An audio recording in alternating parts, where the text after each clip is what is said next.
Welcome to the next edition of Agile with Ukraine meetup. We are very glad you're here. Today we have wonderful guests, Joe Justice. We have quite a crowd here today.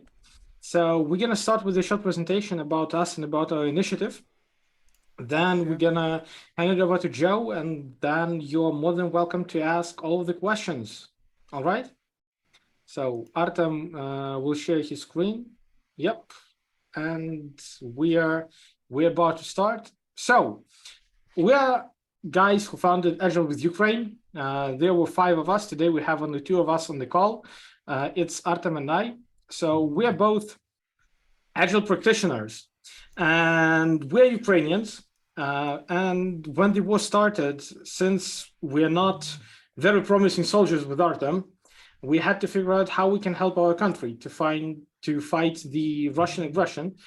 And that's how we just thought about what we are good at, what we know. And what we know is how to connect people who are seeking to find knowledge with top class Agile experts. And we figured out that we can do more than that, actually. And we decided that we're going to focus on 3 main areas in Agile with Ukraine.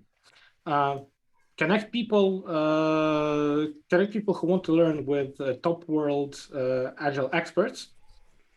Second one is to raise awareness about war in Ukraine, because it's been more than 5 months already, and we understand that Ukraine is still a hot topic, but not the hottest topic in the world. And slightly we're going from the front page to the second, third, and fifth. And we still want to remind the world that horrible things are happening in Ukraine because of Russian aggression. And third, our area of focus is to raise money to help Ukrainian army and Ukrainian people fighting for our freedom and fighting for the way we want to live. And for 5 months, we've been pretty active, and we have some good results. To be honest, we did not expect to achieve those results. And since the first day of Agile with Ukraine till today, we've... Leave it as a surprise for the end. It will be on slides. All right. So let's start from number 1, raise awareness. Yeah. So as for awareness, now it will be not so funny slides, but it's some, some photo proofs of war crimes by Russia as a terrorist state. I hope that you already know and use this hashtag. Unfortunately, Meta, meaning Facebook and Instagram, somehow trying to hide it, but we will make it more popular. Why so? Because of these occasions. It's from the first months. It's Kharkiv, the second biggest city in Ukraine, more than 1 million population, central square. Chernihiv, one of the oldest cities, Sumy. And this is Kyiv, the capital, one of the biggest shopping malls, and one of the business centers with offices, with IT companies also as well. This is a small village nearby Kyiv, Borodyanka, and now they have a big window instead of house. A few more photos from Chernihiv, including Central Stadium. Doesn't look like a military object, yet. And also a few more photos from Kyiv region, how it looks after guests from Russia. This is a recent one from yesterday. Yesterday they've sent missiles to Kharkiv again, and some kids, 11 years old and 12 years old, were affected as well. But Ukrainian are such a people who are fighting and trying to live some kind of new normal life. So you can see our agricultural companies collecting the future bread, for the whole world. So we're one of the biggest in the world who exporting some food, and warplanes are protecting them during collecting the outcome of this year. And also this young guy is not very showing his hospitality to Russian soldiers, probably, because we are not very excited about such guests. And we do like our agricultural tractor drivers, because they know that it's important to pull, not push. One of the Kanban principles, and they are pulling war machines from the soldiers of Russia. And this is Ukrainian programmers. They are hiding in shelters during air alarm, and they are continuously working, to deliver some software to their clients. So we are trying to live our usual life, even with all the circumstances and all these alarms. And our volunteers, they're absolutely crazy people. We are unsure, have you heard about it already or not? It's totally fresh news. But we've collected some money, and Sergei KOLO Foundation just bought, how to say, satellite? So Yeah, a Ukraine now have subscription to the satellite. yeah, subscription to satellite to receive more real-time photos of invaders, so we can prepare some barbecue instead of their basements and military objects. And yeah, it was goal number 1, raise awareness. So now you all knows a little bit more about what's going on here in this few minutes. Second one is about raise money to help Ukrainians, and this is, my friend, results you want to spoiler at the beginning. So I that's what we've didn't. I didn't. You interrupted me. what we've Yeah. done together with your support. Yeah. So together with all of you, we managed to raise a bit more than $96,000, which have went to 3 directions. And recently we started partnering with one more foundation, Come and Help Ukraine. But mainly we raised money for the armed forces of Ukraine. Directly, So yeah. people donated directly to the armed forces of Ukraine, which makes a ton of impact. Thank you very much for that. And also we've been collaborating with two Ukrainian foundations. One is Uniters Foundation, which is located in Warsaw, and another one is KOLO, which is located in Ukraine. If Uniters are focused on individual protection and medical supplies, KOLO is focused on the Optics, connection systems, optics, air, and communication. Yeah. So they're buying a lot of drones, a lot of communication systems, a lot of everything in this regard. So every dollar that you donate actually helps Ukraine to come closer to the victory day after day after day. And how we raise money? We have various ways how to raise money, just like meetup like this, where we ask people to donate. We provide trainings. I'm a professional Scrum trainer at Scrum.org, and Scrum.org has supported us greatly over here. So we've conducted, I believe, 5 trainings already, through which we raised around $19,000. And also we have awesome partners and speakers who are donating themselves. So people keep on fighting, keep on helping us, and soon we will win. And Yep. About focus area number 3. Today we have awesome guests, Joe Justice, the world-class Agile expert who has worked, I believe, almost everywhere in the world, if not everywhere, I mean, by continents. But the most famous Joe is about 2 things. First one, Joe has written an awesome book. And to be honest, I have this book, but I borrowed it to somebody, so I couldn't show. So I'm going to identify to whom I borrowed, and we are not friends anymore because I don't have it yet. So I do highly recommend the book. And also, Joe is very familiar for working for Elon Musk, for Tesla and SpaceX. And today, Joe is going to share about his experience working for Elon Musk and what Joe has learned from Elon Musk. Yeah, so welcome our speaker, and please stand with Ukraine. Yeah. Joe, the floor is yours. Yeah. Have a nice time. You're very kind. Thank you. Thank you. I'll be honest, I'm very conflicted to be here. I'm deeply against conflict in any way. How to say this the right way? If we think of the world like an ocean with all kinds of fish and plants, and they got to eat something and they eat each other. A fish I have deep respect for is a puffer fish. A puffer fish is not thought of as aggressive at all. A puffer fish floats around with its family, having its own life as beautiful as it can in the ocean. But if something tries to eat a puffer fish, if something tries to affect it, it puffs up full of completely lethal toxic spines. And it doesn't hunt with those. Those are defensive. I hope that's an analogy that we can use for our lives. Be a good puffer fish. live in a way that helps everyone around us, even the people we thought are our enemies. Because if we're not helping everybody, we're probably doing it wrong. And we're probably not living at peace in our mind and our heart. But if something tries to damage our families in a way that we can't just walk away, if something tries to damage our livelihood or our ability to live, well, then be a good pufferfish. And that's why I'm here. But the idea of war as a mechanism for business, like controlling trade routes or energy exchange, or war as a mechanism for politics, is really difficult for me to even mentally tolerate, much less support or associate myself. But let's be good pufferfish, no matter who should own oil rights or where energy comes from. My grandfather was a US Army one-star general in armored cavalry, so tanks. In World War II, my grandfather was at D-Day, the invasion of Normandy. His brother was also there.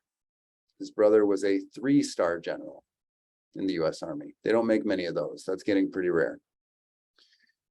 My great uncle, my grandfather's brother, went on to oversee the construction of Houston Space Center. The Apollo mission's famous words, Houston, we have a problem. That's calling back to Houston Space Center. My great uncle oversaw the entire development and leadership of that facility as leader of the Army Corps of Engineers. So both saw combat, both were involved in the massive logistics that are large-scale, enduring for weeks, months, and years military operations, and both went on to do in peacetime phenomenal engineering, like Houston Space Center and also Fermilab. Both are now interred. They're both in the ground at Arlington Cemetery in Washington, D.C. in the United States. At both of their funerals, there were 21-gun salute, many cadets, etc. I grew up attending graduation ceremonies at West Point. West Point is an officers training school in the United States, and all the cadets throw their hats up. And as a very young kid, I'd collect the hats from the ground, the graduation ground afterwards, and I'd ask the cadets if they wanted their hats back. And some of the cadets would say no. So I had a collection of cadets' hats of West Point's graduates as a kid that I'd wear. I've never enrolled or enlisted myself. My parents were never enrolled in the military. However, I grew up going to military events, etc. What I'd like to talk about is what I learned working for Elon Musk.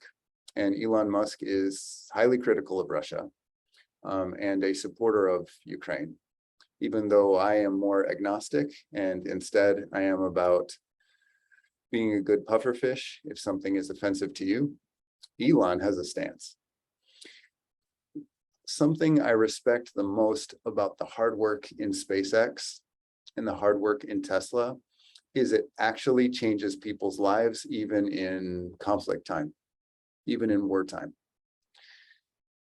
The head of Salesforce could say, look, country, you all get free licenses to Salesforce, and that might help a little bit. But the hardcore engineering in SpaceX has made remote satellite, low latency internet connections. That's the kind of thing that when you gift, it changes what intelligence means. It changes what connectivity means. Good engineering allows you to make meaningful gifts. And when Musk says ultimately what the Musk companies will be known for is hardcore engineering, that's what they're talking about. It's actually making products that matter and getting them out. Okay, so what about agility, and what about what I learned from Elon Musk? Let's see if this book gets visible. Mission Command. A lot of we Agilists like to use military leadership analogies. Mission Command is more than that. Mission Command is the idea that when you don't have central communication to micromanage you, the central, whatever is thought to be the center, And many times these systems don't have a center. Their job is to support the remote groups that they don't have fast enough communication to micromanage. Instead, to support them and say, you have decision-making rights. Some of you are very well educated in Management 3.0, which does a great job of describing decision-making rights, how to evaluate them, how to communicate them, how to make sure people understand which they have and which they don't. If we think of a operations team in the field, and they don't have low latency connection to any other team, they have to act autonomously, which means they meet the definition of a complex adaptive system, which is what Scrum was built to do simply. Scrum has 11 rules, and it's based on complex adaptive systems. In order for complex adaptive systems to work, the group must have a shared objective that already has to exist. The group must have a shared objective. Now, provided the other groups all agree on the shared objective, those groups then must act autonomously as fast as possible with the highest level of decision-making rights available. This is why most Agile companies tend to become flat. And this is why, working in Tesla, it was nearly completely flat. Elon Musk works in the factory 12 or more hours a day, drilling metal, unloading trucks, getting robots unjammed, whatever needs to be done. This creates a feeling of flatness. Then there are essentially no managers. Instead, there are large monitors all around all the Tesla facilities saying, what is the most important goal? And if you disagree with that goal, you can use apps on your phone to suggest a new or better goal. And that's simply voted up or down in real time by whoever's there then.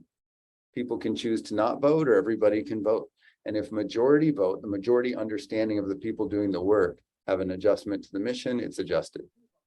What this means is you have mission command in Tesla. You have autonomous all around the company execution independently without central command control or even scheduling as to how to best meet the goal. I remember we were dealing with a paint issue, and Elon Musk had been sleeping in paint, specifically near where red paint happens, because that was the bottleneck for the entire company. We can't sell cars faster than we paint them. So it was the bottlenecking issue. And the monitors all around Tesla facilities and on everyone's smartphones would show the rate of flow, defect rate, number of customer returns, if any, and computer measured optical quality of paint, split by color, split by minute. And it was our job to independently figure out how to improve the situation. And there were about 110,000 of us. There wasn't central scheduling. There wasn't central allocation. I remember asking an employee who'd been there a lot longer than me what they recommended. I wasn't sure what to do next. I was very new at the time. They gave me a book in German and then a translation in English saying, here is the most technical, according to the laws of physics, book on paint that I know. Try to get all the way through this and really understand it. Then you'll probably have some good ideas of how to help improve our situation. That's the type of independent swarm you get in a Musk company. You might think that radical self-organization is incompatible with speed or quality, and yet Tesla is the fastest growing manufacturing company ever in the history of manufacturing. Currently, by market capitalization, the company's worth as much as the next 10 automotive companies added together. So it looks like self-organization, mission command, is the recipe for fast growth, but there's something else that seems to be required. If Musk simply lived on a luxury boat somewhere and emailed everybody saying, I need you to keep working harder, this is important, I don't believe this type of energy would be sustainable. I think people would have burned out in less than a year, maybe even less than a month. The fact that Musk is in the buildings 12 or more hours a day doing the same work as you. In fact, usually in mobs, usually in groups. So people get to work with Elon and people work with each other. Just like some of you may do mob development, that's what we do almost exclusively in Tesla and SpaceX. There's also pairing, but it's mostly mob. Because Musk is there doing the same work and accessible as is everyone else, there's a lot of other people worth respecting, talented engineers that are working hard. The company is flat. Now, the world's governments require certain levels of, well, hierarchy. There must be a plant manager in California, where I was working most of the time, at what was then the global headquarters. We called it the mothership in Fremont, California. There must be a factory manager. There must be a health and safety officer.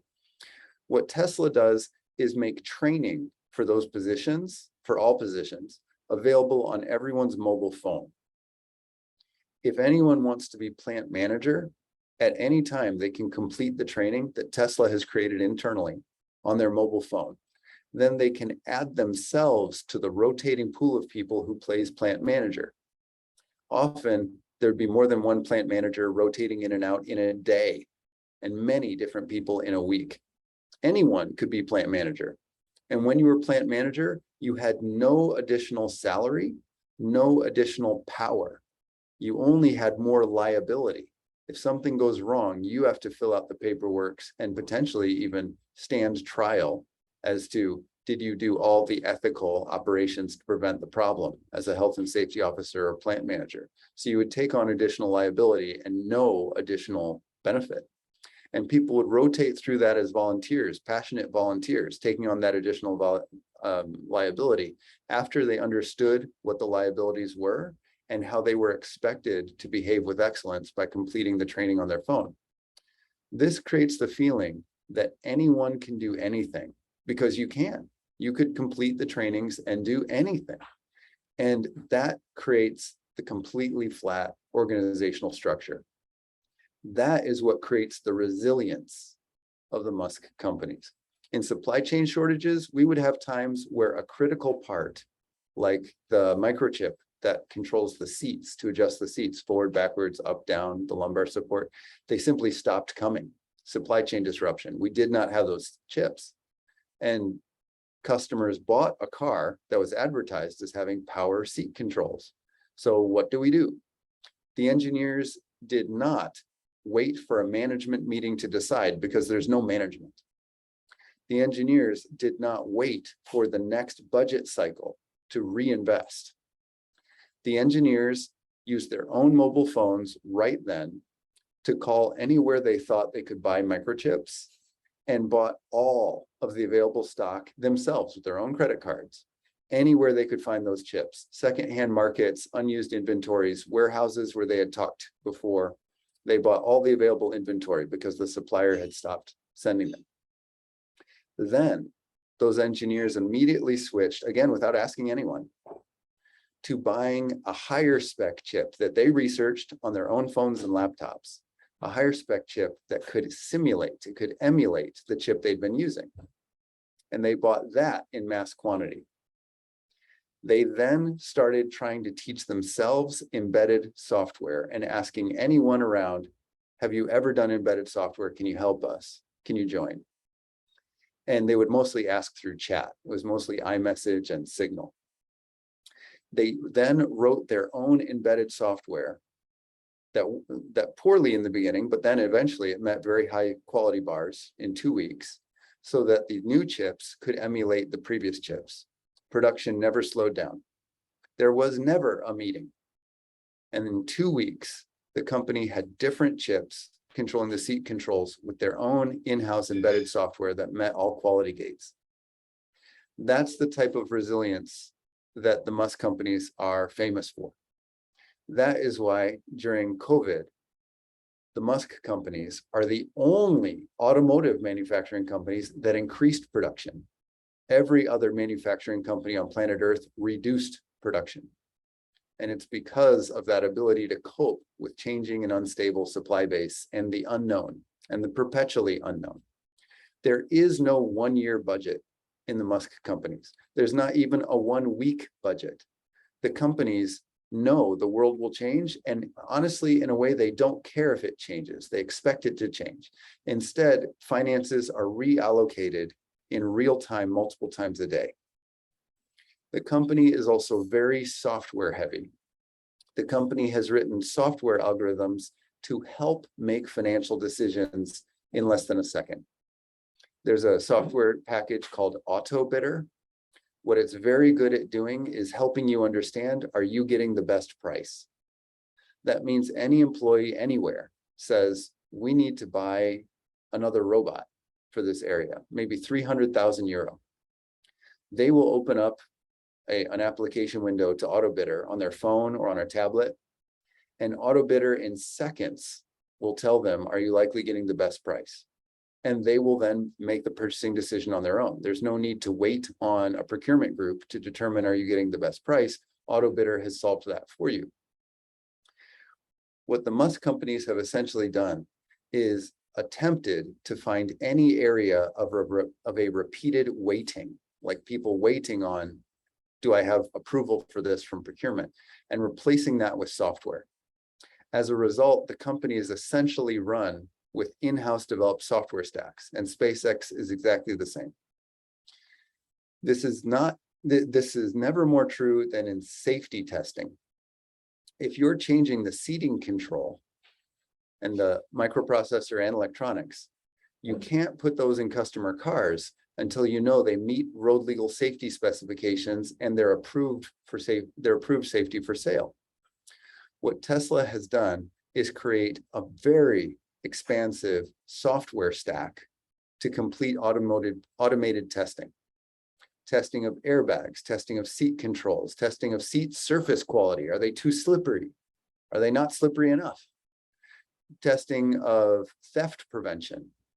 And these tests run in real time, 24 hours a day, 365 days a year. That's part of what Dojo does, one of the largest supercomputers in the world, and all the cloud compute. It's continuously running safety tests. There's no testing phase. It never stops. What this allows is every car to be potentially unique, every single one. This is why if you and your neighbor both order a Tesla on the same day, theirs might be a little faster and yours might get a little bit longer range. Yours might have air-conditioned seats, but both cars will meet the minimum spec advertised. They will both have at least as much range and at least as much speed and at least as nice seats as advertised. They might have a different alloy of metal in their front crush structure and different glue around the window than you. Yours might have a slightly better stereo, but they will be at least as good as the minimum advertised spec. And this is because every single Tesla is potentially unique. What that also means is every single Tesla and SpaceX rocket is fully tested individually for road legal sale. They have to be. And this is the same in Agile software. In fact, this is where the idea comes from Agile software.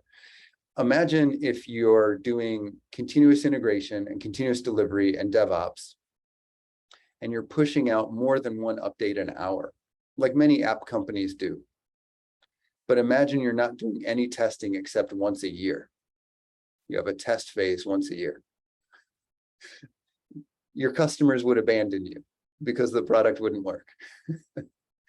Well, that's what most hardware companies are struggling with right now as they try to get agile, is they have annual, or actually most of them have every 3-year or 7-year test phases. And yet they're trying to get agile in hardware operations or even software operations. And of course, that does not work. So the current bottleneck for most hardware companies all around the world is building up their automated testing capabilities that actually map to road legal compliance. When this product exits this automated testing, it is approved for road legal use. And taking that from a 1-year process to a shorter and shorter and shorter process until it's less than an hour, like in Tesla, which took years to develop, by the way. It's absolutely non-trivial, but it's a core advantage of the Musk companies. In SpaceX, it's exactly the same. The image behind me, this is a picture I took at SpaceX Boca Chica. There's 3 Starship rockets here. These were each built 1 month apart. Compare that to any rocket system ever developed ever in the world, where they're multi-year projects, sometimes multi-decade projects. In SpaceX, they design and build a new Starship once a month. They're trying to get faster. They're trying to get to once a week. Each Starship is different alloys of metal. There's different electronics. There's different software.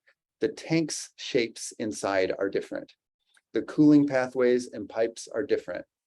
The Raptor engines installed in them, there's 27 in each of these Starships. Those are each different. Those are on a 2-day cycle. The Raptor engines are designed and built every 2 days. They have different electronics, different piping, different cooling, different alloys, different ablative layers inside the cones. Some of you may know, a rocket engine gets so hot, it actually sheds the inner layer of the cone as it fires. And SpaceX experiments multiple times an hour with different materials, different layers of coating, different ways of applying those inside the Raptor engines. There are completely unique Raptor engines every 2 days. And these rockets each have 27 of them. They're all different. There's no attempt to make them the same. They have to meet the same stable interfaces and same control requirements, the same API, but they're all unique. Behind them is Booster. Booster is the first stage. Booster is on a completely separate cadence. SpaceX is making approximately a booster every 4 months now. Now, these are a set. A booster and a Starship makes a set, and they're built on a completely different cadence. So 4 Starships or more will be built, all different, before the next booster. However, they maintain compatibility through a known stable interface at the top and bottom of these rockets. Known stable interfaces allow independent development, even distributed all around the world. Now, what a lot of people don't yet understand, so what I'd like to try to say here, is these interfaces can change, and they do change at any time. So if the booster groups want to make a different top, a different interface, they can. They don't have to wait on Starship. What they do is they also then make an adapter that adapts to the previous Starships. And they say, Starship team, as soon as you're ready, please switch over to the new interface. It's better for these reasons, but take your time, do it when you want. Use the adapter until then. And we made the adapter. We tested the adapter. We don't just get to change the interface and tell you to change. No, we made an adapter and we've tested it to work for you, and we'll support you. And you can continue building with the previous interface as long as that's good for you. But this new interface is better. So please take the adapter off as soon as you can. The way that's enforced is the bottom of these rockets all use the same interface again. And these towers they're bolted onto also include electronics connections, cooling connections, fueling connections, boarding and cargo connections in some cases. These are called the orbital launch table. The orbital launch table is the physical API and software.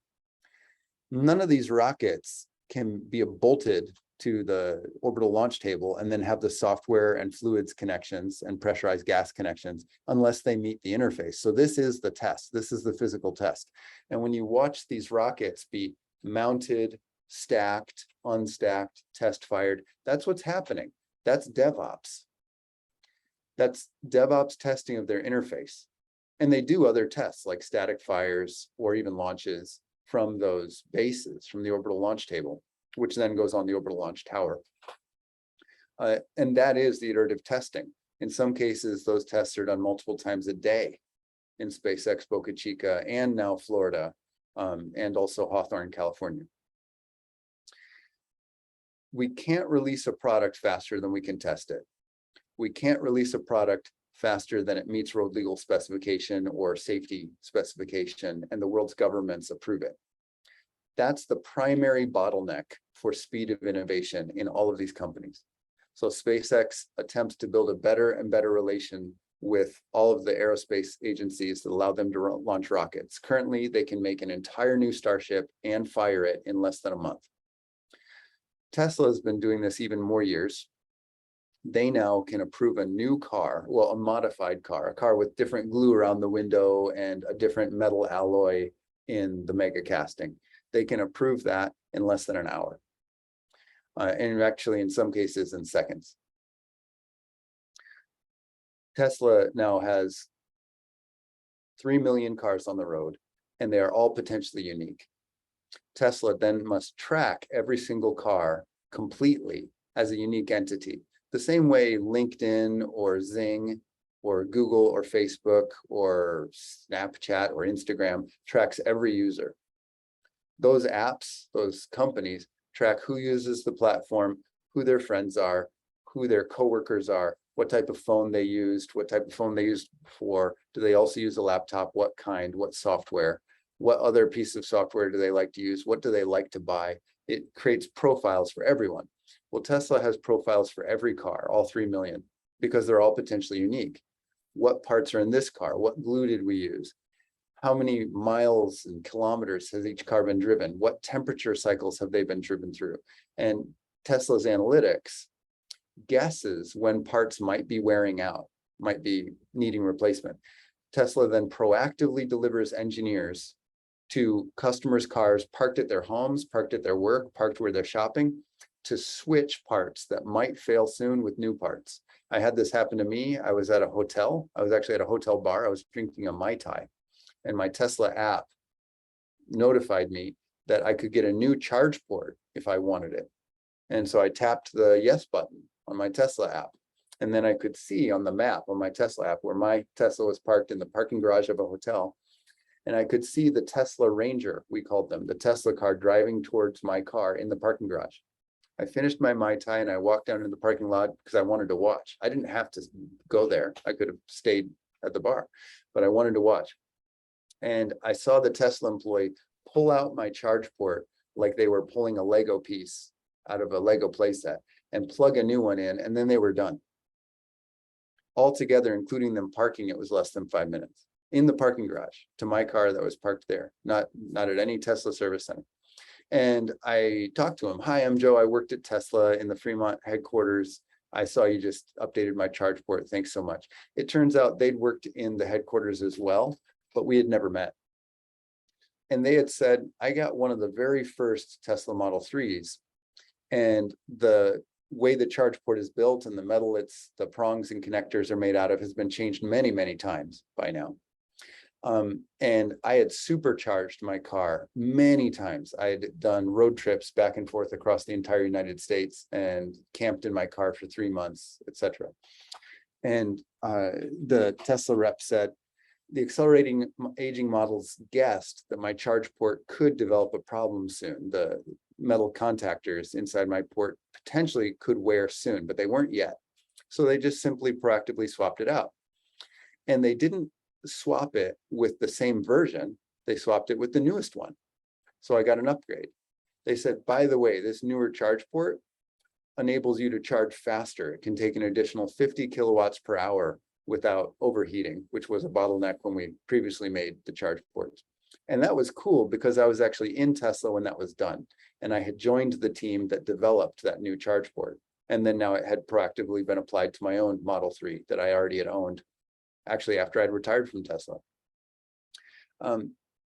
In that way, the parts in the field have more uptime than any other strategy. And that's enabled by wonderful real-time analytics and the fact that the parts are backwards compatible. They meet the same standard interface, or they have an adapter so the new part can plug in. Like my Model 3 was one of the first ones. It used a much less efficient resistive heat. So when my heater is turned on, my range goes down much faster than using a heat pump. The heat pump uses the same interface and connects, the pipings have adapters. So it can swap in to my Model 3. So if my resistive heat system ever fails, I will likely get a free upgrade to the heat pump. Well, actually, I've switched to a Plaid Model S now. I did sell that Model 3. But if that Model 3 ever has that issue, they'll likely get a complimentary upgrade. Okay, I've gotten to cover something about self-organizing mission command and decision-making rights. I've got to talk something about parallel execution without waiting on each other through modular interfaces. I've gotten to talk about automated testing and deployment through hardware and software DevOps. And I've got to talk about the speed of change in the Musk companies and how there's nothing growing as fast as them anywhere in the world. And I did talk about Musk's stance on the Ukraine and my own stance on coping with violence, and that's be a great pufferfish. I'd like to see if there's any comments or questions from anyone attending, and thank you very much.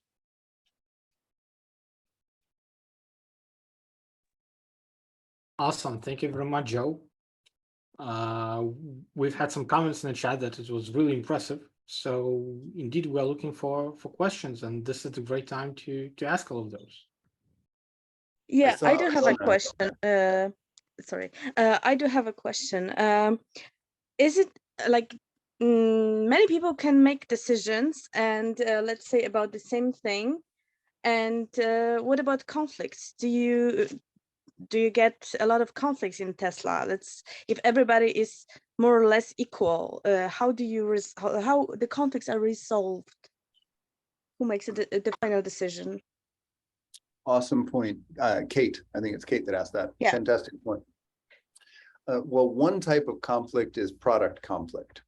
Like one person says we should make something one way, software or hardware, or we should unload trucks one way.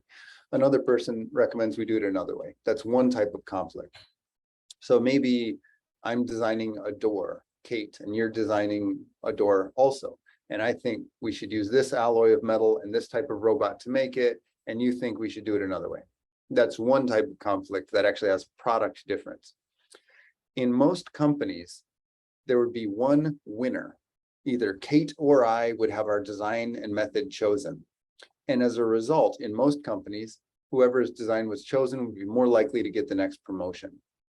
This is how many companies operate. The Musk companies don't do that at all. Kate and I, if we really thought it was the right thing to do, would both make our door. There is no attempt to have only one version in production at a time. In fact, for most parts, like for example, doors, there's 10 or more versions in production at any given time.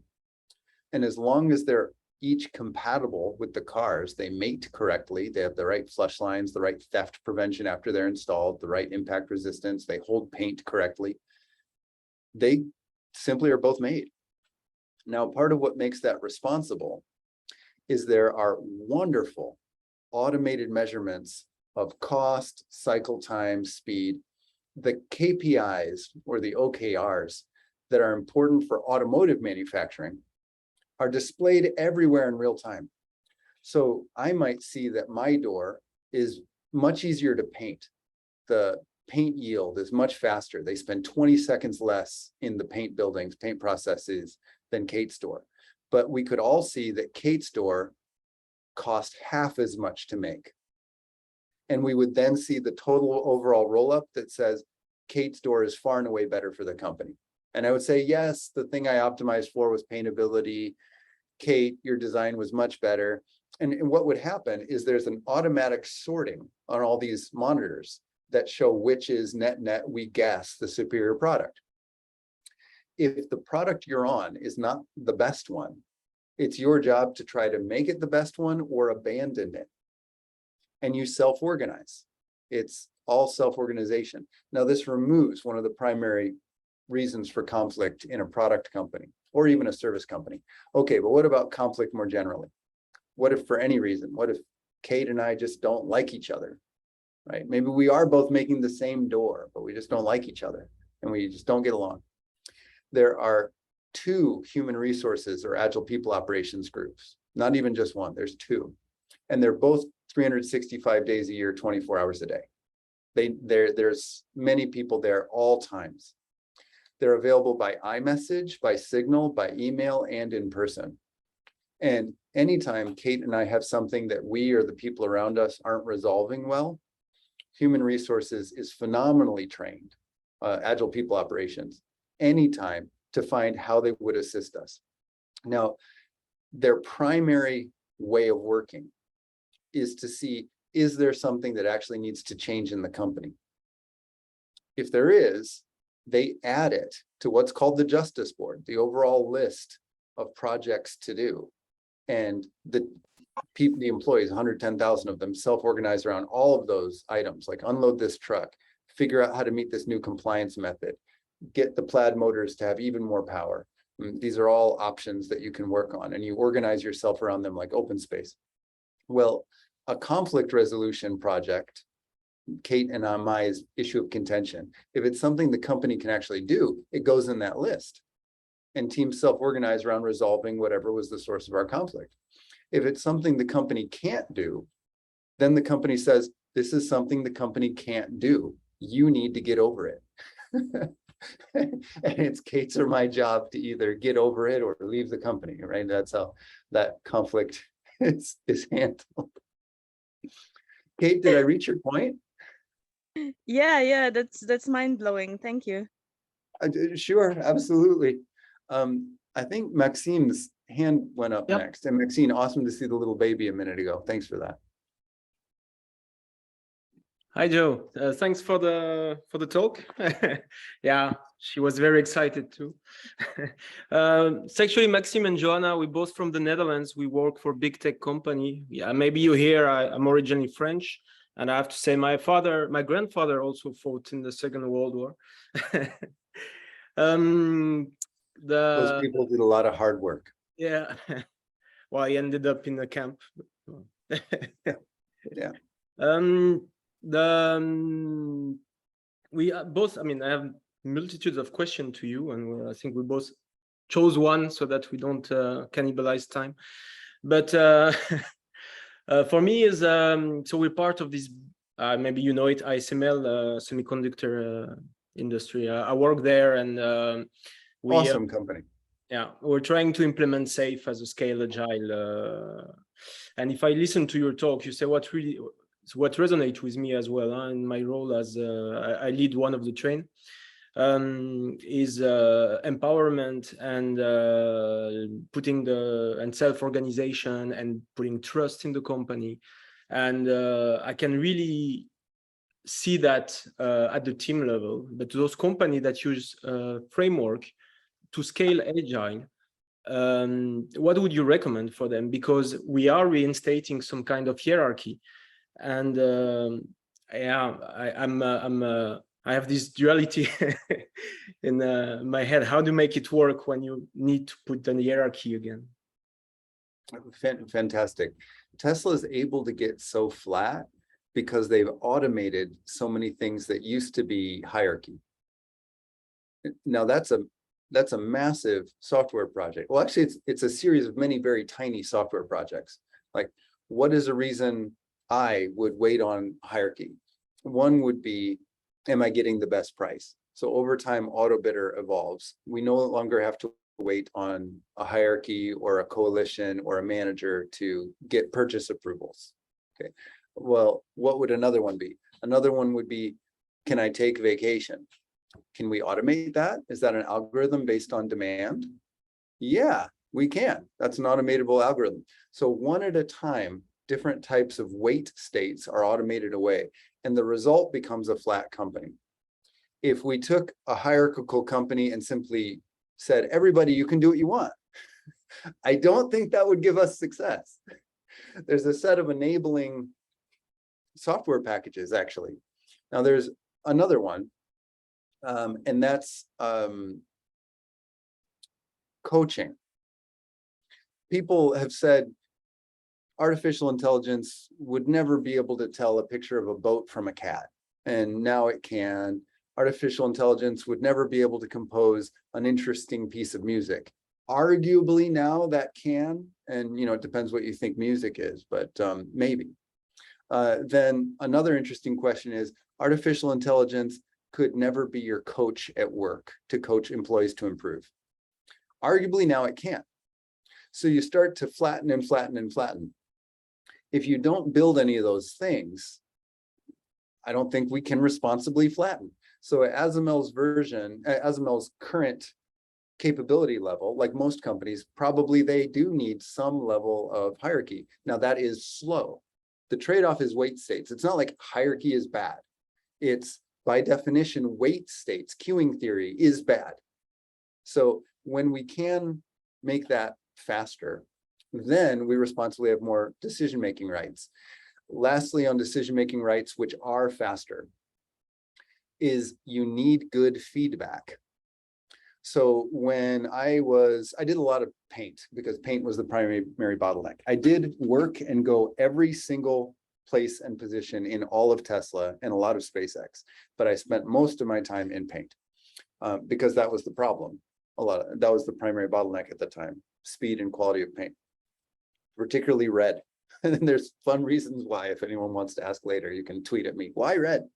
Okay, but if you have a person in a room with no feedback and you expect them to make wonderful decisions, they will have trouble.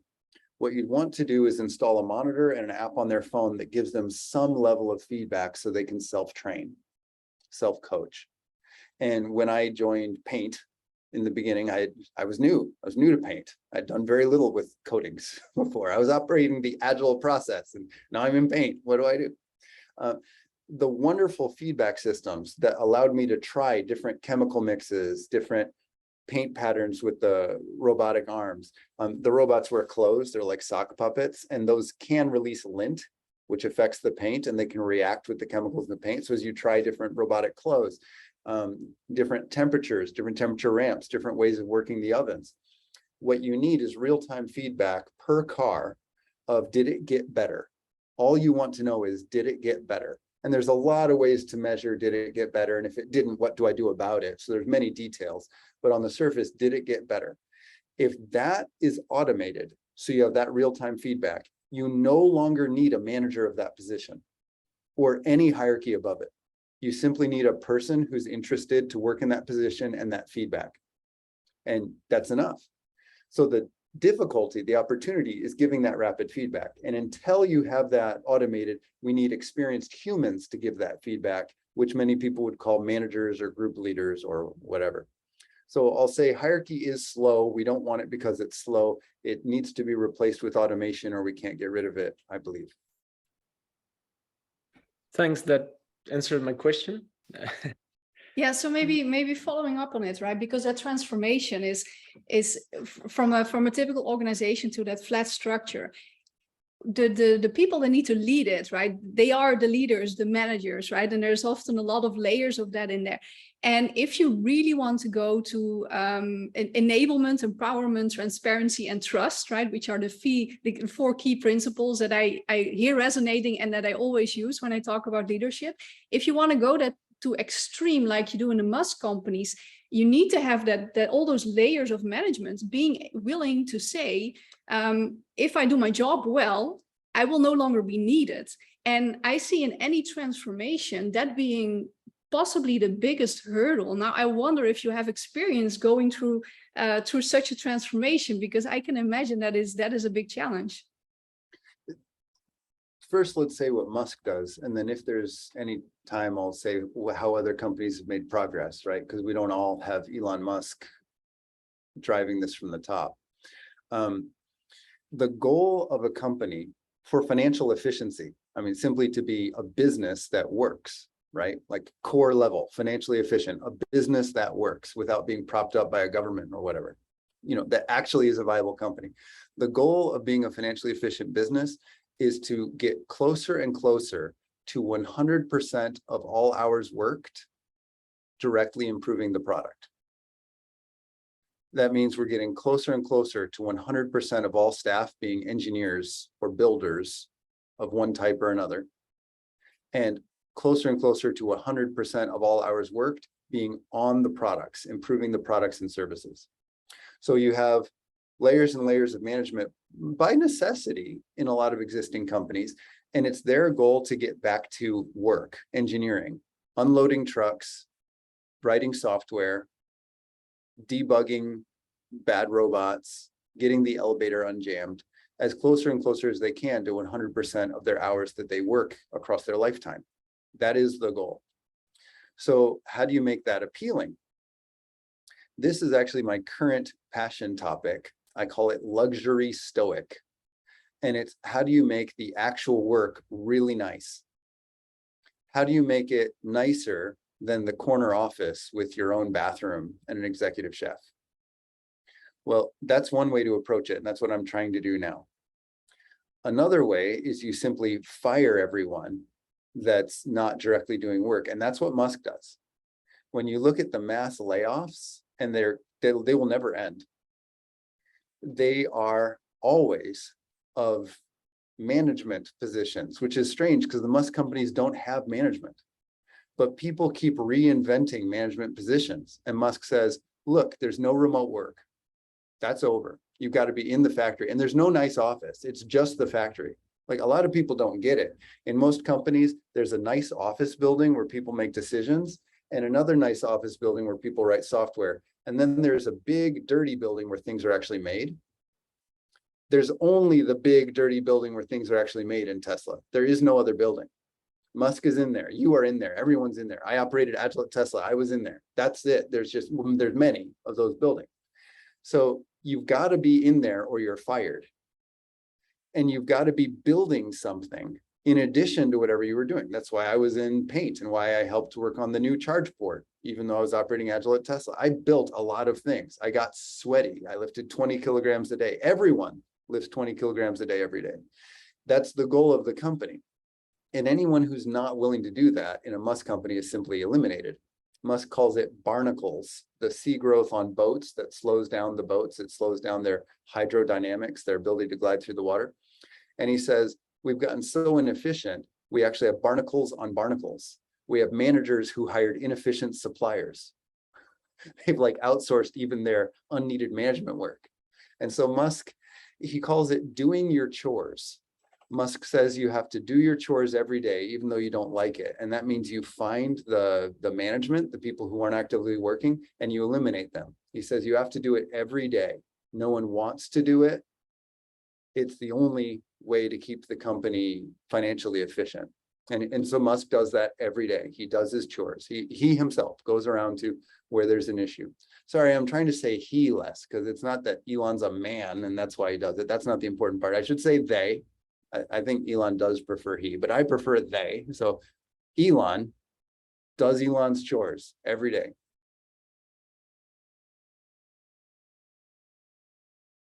Awesome. Thank you very much. I believe, yeah, Louis, I see a hand. I'd like to ask one last question, if possible. Thank you very much, Joe. The was very inspiring and definitely very different from a lot of us are used to. I would like to ask if you have any insights on hiring, how hiring is aligned with this vision, right? Because I don't think everyone can work like this way, and I think it's better if people find out sooner rather than later. So if you have any insights on this, I'd love to hear. Thank you. When I was hired in Tesla, the person who wanted to hire me, the person who posted the position that I replied to, they called me.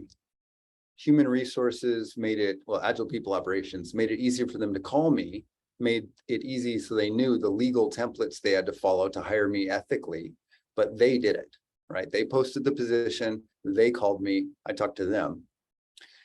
They then made the decision to hire me, and I was then brought into a pool where I could then do anything. Like everyone, as soon as you're hired, you can do anything. You are a self-organizing entity, but someone needs to sponsor you, choose to hire you, and that's anyone in the company.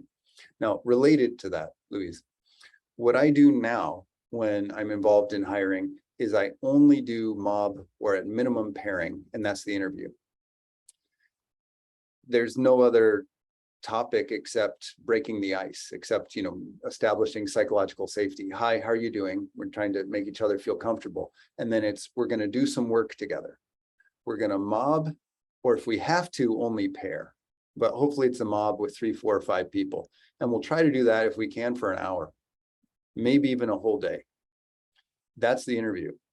And at whatever level, basically whatever problem bringing them on is supposed to solve, they're going to try to solve it with us during that time. That's the only topic I want. There's no coding games. There's no hardware manufacturing games. There's no hardware design games. We have a problem with heat pumps. Let's mob on heat pumps for the next 3 hours. Here are people that know about heat pumps. I'd like you to join. That's the interview. And that's far and away what I would recommend. Then a related aspect is then how do you set salary? Mostly everybody would get the same base income, no matter what, no matter how senior you are, no matter what you know. And then you'd have an option to take that as payment or any percentage of that buy company stock. That way you only have people there that believe in the future of the company. And the people that chose to do that will do very well if the company does very well. That's basically what Tesla does. And many people that work there already have more than €1 million simply through stock. But almost everybody gets paid about $20 an hour, no matter what, no matter how senior they are, no matter how skilled they are, no matter how junior they are. Almost everybody gets about $20 an hour, but then you can get stock at a radical discount as an employee. So you get people who believe in the mission of the company that stay. Thank you very much. And we are over time, but Aliona was the first one with a hand up, and I absolutely wonder what she had to say. Yeah, thank you. Hey, thank you. Thank you very much for your talk. I have about 1 million questions. If I may, You're too kind.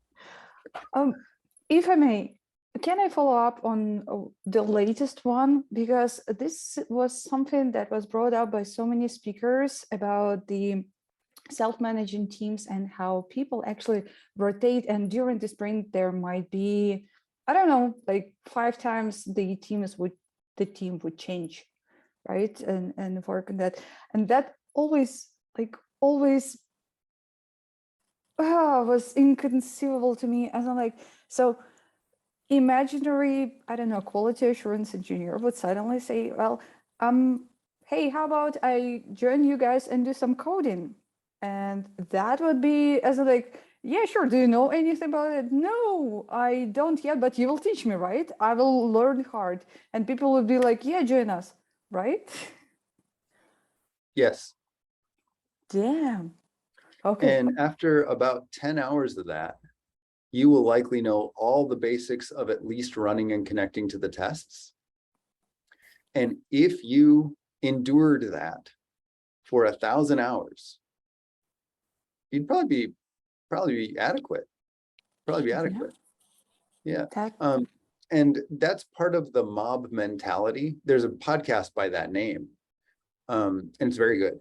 Austin Chadwick, 2 other regulars, but Austin's usually the one who posts, so I remember his name. Very good podcast. And it's about that. It's that you will be taking people of all different skill levels all the time in your mob. It's a constantly evolving mix. And that is the best for the company's financial efficiency. And here's why. So yeah, yes, that's exactly it, Aliona. Now, another part of it is no one forces you to join a mob, right? So if you're super afraid of software development, no one's gonna like throw you in the mob and say you have. Yeah. And that's what you also covered with the point on the liability. To me, it was also somewhat not quite clear what would drive people to take more liability, except for, well, I'll take more liability just for the sake of liability. So would you say that the main driver would be that, well, everybody here does that, so I will just join the crowd, and well, I want the company to succeed, so that this is why I would contribute to company succeeding? The vast majority of the employees are mission driven, and that truly makes this self-organization fast, easy, and fun. Awesome. Like you said, Aliona, like you said, if a lot of people are there but don't really care about the company, they just can't wait to get home and watch sports on TV or whatever their other interest is, their family, whatever their other interest is, but they're really not interested in the company, it'd be a lot harder to have this type of success. Of course. Cool. Thank you. Thank you so much. Sure. Now, there's plenty of comments or questions in the chat and maybe in people's minds that were not said. I'd ask people to tweet at me at Joe Justice, and please use hashtag #AgileWithUkraine to support this group, and any other hashtag that Andrea and Artem think is relevant to questions on this topic, but at least AgileWithUkraine. If you tag me, I currently have 100% response rate on Twitter. Now, not all of you might use Twitter. I'm on LinkedIn. I'm Joe Justice on LinkedIn. I'm on Facebook. I'm Joe Justice on Facebook. I'm on Zing. but I'm fastest to reply to Twitter. So if there's any comment or question anyone wants to pull out of the chat and then tweet at me, or something that you didn't put in the chat but is in your mind or you think of later, I'm happy to listen to your comment or try to answer any question forever. And if you tag hashtag #AgileWithUkraine, it will continue to bring attention to, I'll say, being a good pufferfish. Thank you. One question regarding Twitter. Are you planning to join Twitter team soon, potentially, because of some changes? There are some things that may be in the works, Artem. Because, like, you know, such a response rate may be somehow connected with your career path as well. Yeah, the last thing that Elon mentioned was Manchester United, so a lot of fans would love that. Yeah, and if not Manchester United, at least you can buy Dynamo Kiev. Yeah. because we're in a big trouble with owners of this club. They are well-known oligarchs from Ukraine, and you know, I hope that quite soon it will be not the best time for oligarchs in Ukraine. So we need a new owner. So just you can recommend it to Elon. Artem and I were both fans of Dynamo Kiev, so we could not mention that. So. At least we've tried, you know. Yeah. Thank you so much, Joe. Thank you very much, and thank you for everybody who joined. Thank you for some questions, and Joe, thank you for some presentation. Please donate. We know some of you did and wrote us. Thank you very much for that. And stand with Ukraine, and see you on our next events. Yay. Yeah. Thank you. Thanks, everyone. Thank you very much. Thank you very much. Recording will be on our YouTube channel. The link is in the chat. And I will stop recording now.